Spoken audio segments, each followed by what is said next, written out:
Hello everyone, step number 4 class 10 quadratic equation. ठीक है, अब हम लोग जो है बात करेंगे अंडर रूट के सवालों की। अब ये जो अंडर रूट के सवाल होते हैं, अधिकतर बच्चे इनमें छोटी छोटी मिस्टेक कर देते हैं। ठीक है बेटा, तो कैसे करते हैं देखिएगा। नंबर 1 पहले तो पता कर लीजिए क्या वो क्वाड्रेटिक इक्वेशन है या नहीं है। ठीक है, और हमने आपको बता दिया कि क्वाड्रेटिक इक्वेशन वो इक्वेशन होती है जिसकी जो हाईएस्ट डिग्री होती है, पावर होती है, वो 2 होनी चाहिए। ठीक है, आप देख लीजिएगा सब में स्क्वायर आ रहा है, आ रहा नहीं आ रहा है। आप ये जरूर सोचेंगे कि सब में x ही आता है क्या? जी ये बिल्कुल जरूरी नहीं है, y भी आ सकता है, p भी आ सकता है। अभी हम लोग बस x के रूप में सॉल्व कर रहे हैं। p स्क्वायर भी हो सकता है, √2p स्क्वायर प्लस 7p। लेकिन तरीका जो होगा वो सबका एक ही होगा, अलग अलग नहीं होगा। देखिएगा ये आपकी कांस्टेंट वैल्यू है। आपको ये भी पता होना चाहिए कि वेरिएबल्स क्या होते हैं, कांस्टेंट टर्म्स क्या होते हैं। वेरिएबल्स वो जिसके साथ एक्स वाई लगे हो, एक्स वाई जेड एबीसी आ रहा हो। कांस्टेंट टर्म वो होते हैं जिनमें एक्स वाई ना आ रहा हो। ठीक है, तो ये आपकी एक फिक्स्ड वैल्यू है। चलो अभी पहले में क्या करना होगा, पहले इस √3 की मल्टीप्लाई करनी होगी किसमें बेटा? 2√3 में। अब शायद आप में से आधों को आती हो, शायद आधों को ना आती हो। तो √3 की मल्टीप्लाई 2√3 में करनी है। तो ये देखो कैसे हम करेंगे। इससे पहले मैं आपको एक छोटी चीज बताता हूं। देखिए इसको आप याद रखना, इंपॉर्टेंट होगा ये आप लोगों के लिए। किस प्रकार से, देखिए अगर हम √2 की गुना √2 में करते हैं तो बेटा 2 आएगा। ठीक है, ये आप याद रखेंगे। √3 की गुना √3 में करेंगे तो 3 आएगा। इसी प्रकार से √5 की गुना √5 में करोगे तो 5। 7 की 7 में करोगे अंडर के साथ तो 7 निकल के आएगा। और अगर ये वैल्यूज अलग अलग हो, जैसे √2 हो और √3 हो, तो फिर अंडर नहीं हटेगा, अंडर की बस अंडर में मल्टीप्लाई हो जाएगी, 6 हो जाएगा। अगर √3 इंटू √5 हो तो फिर ये केवल या तो 3 या 5 नहीं लिखा जाएगा, फिर रूट की रूट में मल्टीप्लाई हो जाएगी और बेटा ये हो जाएगा आपका 3 5 जा 15। ठीक है, अब इसमें भी आप ये देखिएगा, ये √3 आ रहा है और √3 आ रहा है, इन दोनों की तो मल्टीप्लाई हो जाएगी। 2 से मतलब नहीं, 2 तो पहले ही बाहर है तो उसको तो आप गुना लगा लीजिएगा। तो √3 की √3 में जब मल्टीप्लाई करते हैं तो वो 3 हो जाता है। ठीक है बेटा, और कुल मिला के हो जाएगा 6। इसका मतलब हुआ कि यहाँ पे 6 लिखा हुआ है, लिखना नहीं, आपको अपने दिमाग में रख लेना है कि यहाँ पर जो है 6 है। अब आप इसको 6 मान के जो है 5 लेके आना है। अब 6 के इस प्रकार से फैक्टर करिएगा कि उनको जोड़ के या घटा के 5 आ जाए। चलो देखिए 6 लिखा हुआ है तो 6 1 जा 6 होता है और 3 2 जा 6 होता है। समझ में आ गया होगा आप लोगों को, है ना? 3 2 जा 6। तो अगर हम ऐड करके लाना चाहेंगे तो 3 + 2 करके आ जाएगा और या फिर 6 - 1 करके आएगा। ये बात आप ध्यान रखना हमेशा ही। अगर यहाँ पे दोनों साइन प्लस के हैं या तीनों ये प्लस के हैं तो ये कंफर्म है कि वैल्यू प्लस होके आएगी, माइनस होके कभी नहीं आएगी। समझे? मैंने बताया अगर यहाँ पे सभी वैल्यूज प्लस हैं तो फिर आप 3 + 2 ही यूज करो, 6 - 1 को यूज मत करो, क्योंकि माइनस तो इसमें है ही नहीं।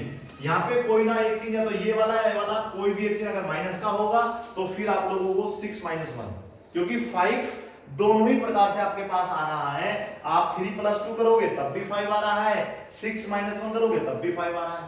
तो क्वेश्चन ये रहा कि 6 - 1 वाला रखना चाहिए या फिर 3 + 2 वाला रखना चाहिए। ठीक है, क्योंकि एग्जाम में आप लोगों का एक एक मिनट इंपॉर्टेंट होता है, तो आपको ये छोटी छोटी जो चीजें हैं ध्यान में रखनी चाहिए। अगर ये सब प्लस के हैं तो फिर इसको भी आप प्लस में ही स्प्लिट करोगे। चलिए सॉल्व करते हैं। आपका √3 सेम रहेगा, x² सेम रहेगा, प्लस भी सेम रहेगा। जो 5 था अब वो जो है 3 + 2 बन जाएगा। ठीक है बेटा, दोनों को ऐड करिएगा, 5 आना चाहिए, दोनों को मल्टीप्लाई करिएगा, ये आना चाहिए। मतलब ये मतलब यहाँ पे 6 लिखा हुआ है। देखिए ना, बताया था मैं आपको थोड़ी देर पहले, जब हमने √3 की मल्टीप्लाई 2√3 में करी थी तो वैल्यू 6 आई थी। तो यहाँ पे हमें 2√3 ना मान के अपने पास से क्या समझना है, 6 समझना है, क्योंकि ब्रैकेट को सोल्व करना भी आना चाहिए। इन दोनों को ऐड करो तो ये, और मल्टीप्लाई करो तो फिर जो यहाँ पे नंबर लिखा है वो आना चाहिए। x + 2 √3 = 0। ठीक है, x के अंदर मल्टीप्लाई करिएगा। ये भी मैंने आपको पिछली वीडियो में बताया था कि x की मल्टीप्लाई मतलब होता है 3 के साथ लगा दीजिएगा x, तो ये मल्टीप्लाई हो जाता है। इसी प्रकार से 2x हो जाएगा प्लस 2√3 इज इक्वल टू हो जाएगा 0। ठीक है, उम्मीद है आपको समझ में आ रहा होगा। अब क्या करेंगे, 4 वैल्यूज हमारे पास हो गई हैं, पहली दो अलग, लास्ट की दो अलग। पहली दो में अगर आप देखो कॉमनली तरीके देखोगे तो बस केवल x नजर आ रहा है। ठीक है, अब आपको मैं एक चीज समझाऊंगा यहाँ पे, देखो √3x² को अगर आप स्प्लिट करोगे तो √3x इंटू x लिख सकते हैं, और अगर हम 3x लिखेंगे तो इसको भी हम लोग लिख सकते हैं 3 इंटू x। लेकिन एक बात ध्यान रखना, अभी मैंने आपको बताया था अगर हम चाहें तो 3 के स्थान पे 2 बार √3 लिख सकते हैं। तो यहाँ पे बेटा हम लोगों को √3 इंटू √3 लिख सकते हैं, क्योंकि पहले ही हमारे पास अंडर था। तो ये तो हम दिमाग लगा लेंगे ना कि पहले हमारे पास √3 है तो हमें नीचे भी तो √3 लाना होगा। अगर वो बन पा रहा है तो बना लीजिएगा, क्योंकि 3 से बन जाएगा ये। अगर यहाँ पे 2 होता तो फिर आप नहीं बना पाते, अगर यहाँ पे 2 होता तो फिर आप √3 नहीं बना पाते। तो ये ध्यान रखना होगा, जब हमारे पास 3 है तो उसको हम लोग 2 बार √3 लिख लेंगे, जिससे हमें क्या होगा कि हमारे पास एक तो देखो √3 हमें कॉमन मिल जाएगा और एक हमारे पास x कॉमन मिल जाएगा। तो इन दोनों में से हमारे पास √3x कॉमन हो जाएगा। ठीक है, ये कॉमन लेना जरूर सीखें आप, √3x।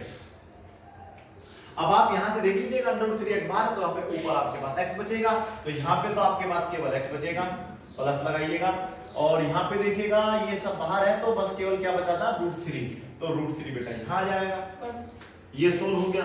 अब इन दोनों में तो आपको देखो आंख मीच के ही समझ में आ जाएगा कि 2 कॉमन आ रहा है, तो यहां से आप 2 कॉमन ले लीजिएगा और फिर देखिए 2 बाहर आ चुका है तो x प्लस √3 बचेगा। सवाल सही है गलत है तो आप ऐसा देख लीजिएगा कि ये वाला जो पहला आपका बॉक्स बना था ये सेम का सेम इससे मैच करना चाहिए। मैच करना नहीं कर रहा है तो जो दोनों मैच कर जाएंगे तो आप लिख लेंगे कि x प्लस √3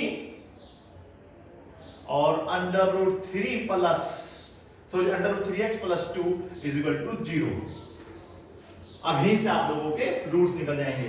कैसे निकल जाएंगे बेटा, x plus √3 is equal to 0 लगाना है, x की वैल्यू आ जाएगी -√3। आया समझ में? अगली बार देखिएगा √3x plus 2 is equal to 0, आपके पास √3x इज इक्वल टू ये प्लस का 2 इधर आके माइनस का 2 और x की वैल्यू आपके पास आ जाएगी -2/√3। आप चाहें तो फिर लिख सकते हैं हेंस, यहां पे लिख लीजिएगा hence required zeros is equal to -√3 और ऐड करके -2/√3। उम्मीद है ये सवाल आपको समझ में आ गया होगा, ये वाला। अब हम इसकी बात करेंगे,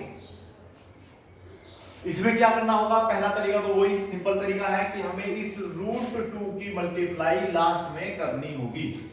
√2 को मल्टीप्लाई 6√2 से करना होगा। तो देखो इसमें रूट तो नहीं है ना 6 में, तो 6 तो आप अलग कर लीजिएगा, √2 की √2 में मल्टीप्लाई करेंगे, √2 इंटू √2 इज इक्वल टू आता है 2, तो यानी कि कुल मिला के 2 फिर से बन गया 12। देखो 12 भी बन सकता है, 18 भी, 60 कुछ भी बन सकता है। श्योरली हम लोगों को बस एक तरीका जो तरीका है वो ध्यान रखना है। तो अब 7 लेके आना है, तो 12 से 7 कब आएगा, तो आपको पता चल गया होगा 4 3 12, 4 प्लस 3 करेंगे और माइनस देखो कोई है भी नहीं तो माइनस का तो जरूरत भी नहीं पड़ेगा हम लोगों को। तो हम लोग क्या करेंगे √2x² सेम उतार लेंगे, इसकी जगह पे आ जाएगा बेटा 4 प्लस 3, ठीक है, x रहेगा सेम 6√2 इज इक्वल टू 0। इस तरीके से आप लिख सकते हैं। आगे देखिएगा इस x के अंदर मल्टीप्लाई करेंगे, √2x² सेम रहेगा, ये हो जाएगा आपका 4x, ये हो जाएगा 3x plus 6√2 is equal to 0।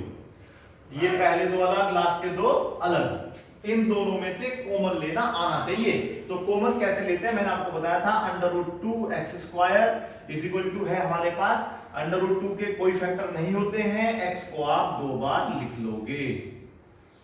4x के फैक्टर होते हैं बेटा 2 to the 4 into x।